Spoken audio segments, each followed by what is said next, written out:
फैसला किसने करवाया था? फैसला किसने करवाया? आपने लास्ट टाइम कहा था कि फैसले करवाए जाते हैं। देखो, मैं हर रोज खतरनाक होता जा रहा हूँ, हर रोज ज्यादा खतरनाक हो रहा हूँ। किसके लिए खतरनाक है खान साहब? किसके लिए?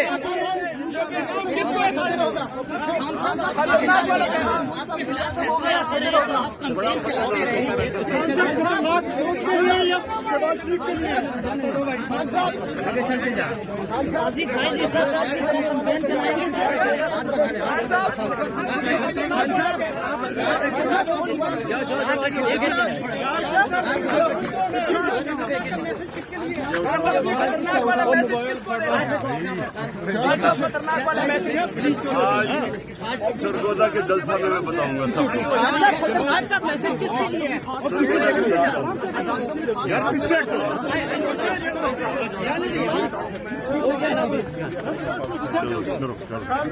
खान साहब गैर मशहूर माफी मांगेंगे? खान साहब अदालत से गैर मशहूर माफी मांगेंगे? खान साहब ज़ेबा चौधरी से माफी मांगेंगे आप? ज़ेबा चौधरी से माफी मांगेंगे आप? पीछे क्यों नहीं हट जाते?